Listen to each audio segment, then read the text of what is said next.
أعوذ بالله من الشيطان الرجيم بسم الله الرحمن الرحيم رب اشرح لي صدري ويسر لي أمري واحلل عقدة من لساني يفقهوا قولي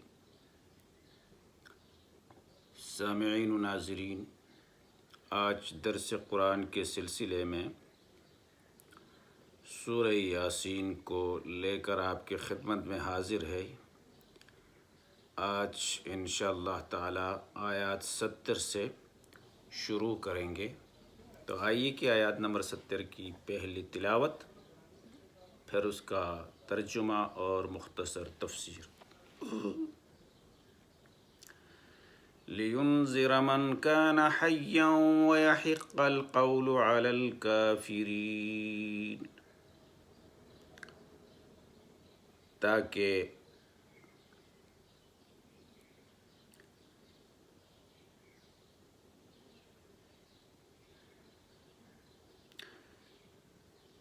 لِيُنذِرَ مَنْ كَانَ حَيًّا وَيَحِقَّ الْقَوْلُ عَلَى الْكَافِرِينَ، تاکہ وہ ہر اس شخص کو ڈرائے یا خبردار کر دے جو زندہ ہو، اور انکار کرنے والوں پر حجت قائم ہو جائے۔ یہ تو آیات کا ترجمہ ہے، ایک بار پھر سن لیجئے۔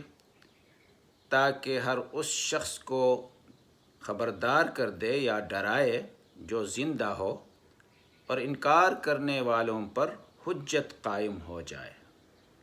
یہ تو آیات کا بامحاورہ ترجمہ ہے۔ اب آیات کا مختصر مفہوم۔ یہاں زندہ کا لفظ یعنی حی کا لفظ استعمال ہوا ہے۔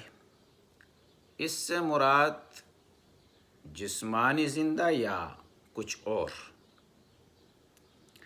مفسرین لکھتے ہیں اس سے مراد سوچنے سمجھنے والا انسان ہے، جس کے اندر شعور ہے کہ وہ سوچتا ہے، غور کرتا ہے، فکر کرتا ہے،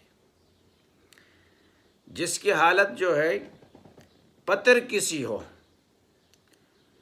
اس کو سنانے سے، خوف دلانے سے، نصیحت کرنے سے، واعظ کرنے سے ٹس سے مس نہیں ہوتا ہے، اس کو شرعی اعتبار سے زندہ نہیں کہا جاتا ہے۔ حق و باطل سامنے آ گیا، کچھ فرق نہیں پڑتا ہے۔ جائز و ناجائز سامنے آ گیا، کچھ فرق نہیں پڑتا ہے۔ اچھی اچھی نصیحتیں سامنے آ گئے، الہامی کتاب پڑھی گئی، کچھ بھی اس کے پلے پہ نہیں پڑتا ہے، اپنے جگہ سے سرکتا نہیں ہے، اس کو زندہ نہیں کہتے۔ یہاں زندہ سے مراد وہ ہے جو بات کو سنتا ہے، غور کرتا ہے، فکر کرتا ہے اور سمجھنے کی کوشش کرتا ہے۔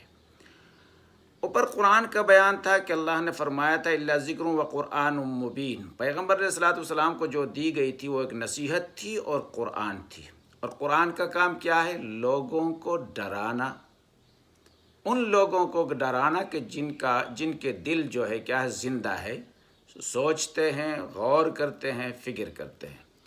اور قرآن مجید کی دوسری کام یہ ہے کہ اتمام حجت کفار پر، جو لوگ منکر ہے، یہ قرآن ان کے لیے اتمام حجت ہے۔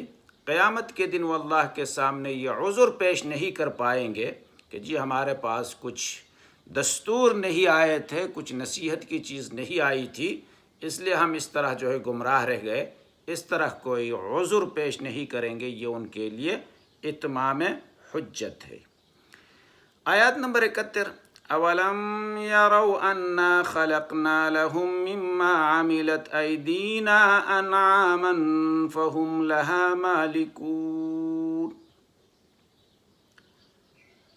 کیا یہ لوگ دیکھتے نہیں کہ ہم نے اپنے ہاتھوں کی بنائی ہوئی چیزوں میں سے ان کے لیے مویشی پیدا کیے، جانور، اور اب یہ لوگ ان کے مالک بنے بیٹھے ہیں۔ ترجمہ ایک بار پھر دیکھ لیجئے، کیا یہ لوگ دیکھتے نہیں کہ ہم نے اپنے ہاتھوں کی بنائی ہوئی چیزوں میں سے ان کے لیے مویشی پیدا کیے اور اب یہ ان کے مالک ہیں۔ یہ تو آیات کا بامحاورہ ترجمہ ہے۔ اب دیکھو اللہ تبارک و تعالیٰ کی تخلیقیت، قدرت اور یکتائیت پر ایک اور دلیل۔ اب دیکھو اللہ تبارک و تعالیٰ نے مختلف قسم کے جانور پیدا کیے ہیں، کوئی گائے کی صورت میں، کوئی بھینس کی صورت میں، کوئی بھیڑ کی صورت میں، کوئی بکری کی صورت میں، کوئی اونٹ کی صورت میں، کوئی گھوڑے گدھے کی صورت میں۔ ان کو دیکھ کر بھی ایک انسان کو عبرت حاصل کرنی چاہیے۔ اللہ تعالیٰ کی یہ تخلیقات ہے، پھر انسان ان کا مالک بنا بیٹھا ہے، کہتا ہے کہ یہ میرا گھوڑا ہے، یہ میرا گدھا ہے، یہ میری بکری ہے، یہ میری بھینس ہے، یہ میری گائے ہے وغیرہ۔ ان کی ملکیت کا دعویٰ کرتا ہے اور مالک بنا بیٹھا ہے، اس سے عبرت حاصل نہیں کرتا ہے۔ ایک بات اس میں یہ بھی سمجھ لیجئے، یہاں اللہ نے فرمایا مما عملت ایدینا، ہاتھوں کا لفظ استعمال کیا ہے، تو یہ بطور استعارہ استعمال ہوا ہے۔ اللہ تبارک و تعالی اعضاء سے پاک ہے۔ اللہ کے لیے نہ ہاتھ کا ہم تصور رکھ سکتے ہیں جیسے کہ انسان کے لیے ہاتھ ہوتے ہیں، اللہ کے لیے بھی ہاتھ ہے، ایسا تصور ہم نہیں کر سکتے ہیں۔ یہ صرف احساس دلانا مقصود ہے کہ ان چیزوں کا یعنی خالق، تخلیق کرنے والا خود اللہ تعالیٰ ہے، اور ان کی تخلیق میں کسی دوسرے کا ذرا برابر بھی شرکت نہیں ہے، صرف وہ خالق ہی ہے۔ آیات نمبر 72، وَذَلَّلْنَاهَا لَهُمْ فَمِنْهَا رُكُوبُهُمْ وَمِنْهَا يَأْكُلُونَ، ان جانوروں کو ہم نے ان کے لیے عاجز بنا لیا، اور بعض سے سواری کا کام لیتے ہیں اور ان میں سے بعض کو وہ ذبح کر کے کھاتے ہیں۔ ایک بار ترجمہ پھر دیکھ لیجیے، ہم نے ان جانوروں کو ان کے لیے عاجز بنا لیا ہے، بعض سے وہ لوگ سواری کا کام لیتے ہیں اور بعض کو وہ ذبح کر کے کھاتے ہیں۔ اس میں اللہ تبارک و تعالیٰ کی ایک اور قدرت کو بیان کیا گیا ہے کہ آپ دیکھ لیجئے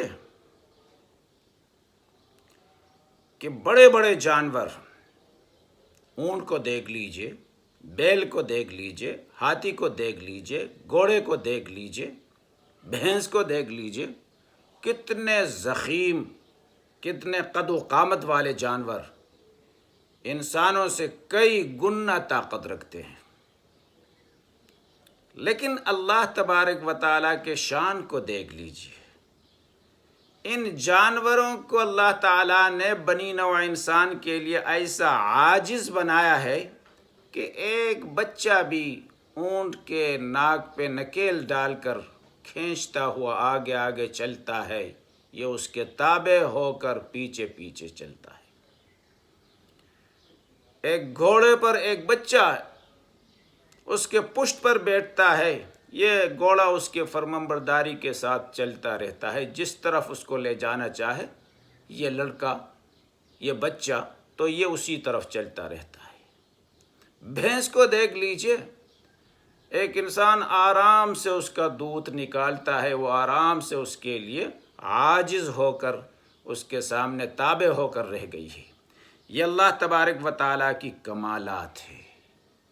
اگر یہ نہ ہوتے تو ان جانوروں سے فائدہ اٹھانا ناممکن ہوتا۔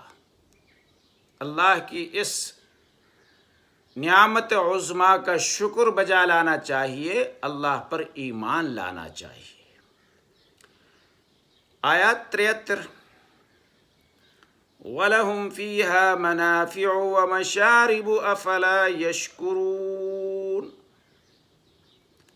ان جانوروں کے اندر ان کے لیے طرح طرح کے فوائد ہیں اور مشروبات ہیں، پھر کیا یہ شکر گزار نہیں ہوتے؟ سوالیہ ترجمہ ایک بار پھر، اور ان جانوروں کے اندر ان کے لیے طرح طرح کے فوائد اور مشروبات ہیں، پھر کیا یہ شکر گزار نہیں ہوتے ہیں؟ اب دیکھو جانوروں کے اندر مختلف فوائد، جانوروں کے گوشت کا استعمال کرنا، حلال جانوروں کے، ان کے بالوں سے فائدہ اٹھانا اور ان کے چمڑے سے فائدہ اٹھانا، ان کے ہڈیوں کو کام میں لانا، مختلف قسم کے فوائد اس میں پائے جاتے ہیں۔ پھر مشروبات، آپ دیکھ لیجئے دودھ کو اللہ تبارک و تعالیٰ نے انسان کے لیے کیسا زبردست غذا کر کے پیدا فرمایا ہے۔ قرآن کے دوسرے مقام میں اللہ فرماتے ہیں لبنا خالصا سائغا للشاربین، ایسا دودھ جو انسان کو طاقت دینے والی اور مرغوب، خوش ذائقہ اور خوش رنگ دودھ اللہ تبارک و تعالیٰ انسان کو عطا فرما لیتا ہے۔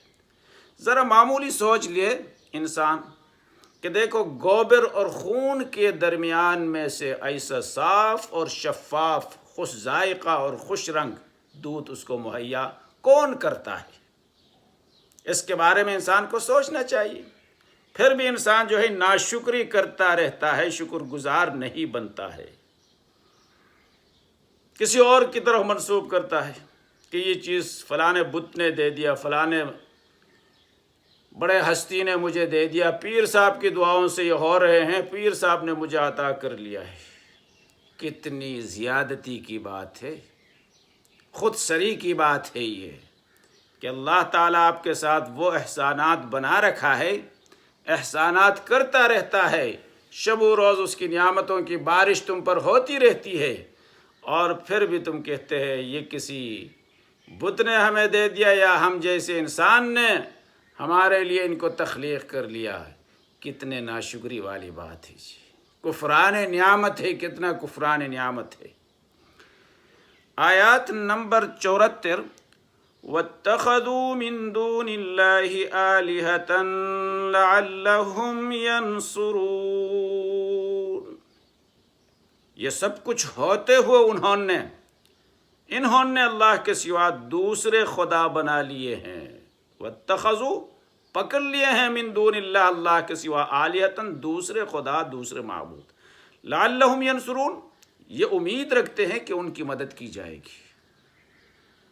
اب دیکھو اتنے بڑے احسانات، احسان عظیم اللہ تعالیٰ نے، حقیقی منعم نے آپ کے ساتھ کیا ہے، پھر بھی اس کو چھوڑ کر کسی اور کے آگے سر بسجود، اپنے ماتھے کو کسی اور کے آگے جھکا رہا ہے، اپنے ہاتھوں کو کسی اور کے آگے پھیلا رکھا ہے، اپنی امیدوں کو کسی اور کے ساتھ وابستہ کر رکھا ہے۔ کتنے زیادتی کی بات ہے جی۔ لا يستطيعون نصرهم وهم لهم جند محضرون،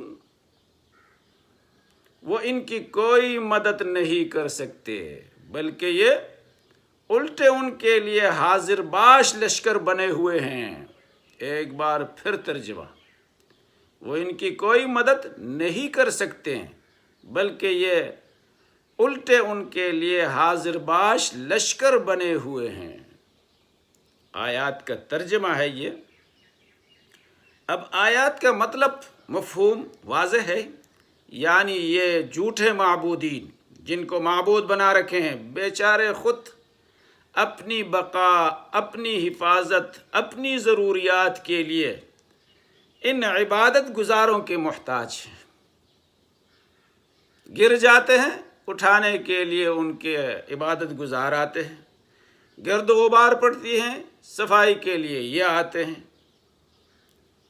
یہ تو اپنے خدائی چلانے کے لیے انہی کے محتاج ہیں، خود کچھ نہیں کر پاتے ہیں، اور یہ ساتھ ساتھ ان کی مخالفت کوئی کرتا ہے تو جواب دینے کے لیے بھی ان کے عبادت گزار ہی آگے بڑھ جاتے ہیں، لڑنے کے لیے بھی آگے بڑھ جاتے ہیں، ان کے ہر قسم کی حمایت، ہر قسم کی ہمدردی کا اظہار یہ عبادت گزار ہی کرتے ہیں۔ وہ اصلی خدا کو چھوڑ کر اس قسم کے کام کر رہے ہیں، اور قیامت کے دن یہ ہوں گے کہ یہ تو ان کے مدد کے امید میں ہیں یہ بلکہ ان کے خلاف آ کر کہیں گے نہ ہم نے ان کو اپنی پوجا کے لیے دعوت دیا ہے نہ ہم ان کو جانتے ہیں۔ مد مقابل آپ کے آئیں گے، مقابلے کے لیے آپ کے خلاف آ کر آپ کے خلاف کہیں گے، یہ اس طرح کر کے یہ حاضر کر دیے جائیں گے۔ تو مطلب یہ کہ خود ساختہ معبودین کی طرف جانا، یہ تو انسان کی حماقت، پتلے درجے کی حماقت پر دلالت کرتا ہے۔ اللہ کے آگے سر بسجود ہونے کے سوا کسی اور کے آگے سر بسجود ہونا، کسی اور کو حاجت روا سمجھنا، مشکل کشا سمجھنا، خالق و مالک سمجھنا یا اللہ کے نائبین سمجھنا، یہ انتہائی حماقت والی، ناشکری والی بات ہے کہ اپنے ذات اقدس کو، منعم حقیقی کو چھوڑ کر اس قسم کا رویہ اختیار کیا جائے۔ اللہ تبارک و تعالی قرآنی تعلیمات پر عمل کی توفیق عطا فرمائے۔ وما علینا الا البلاغ۔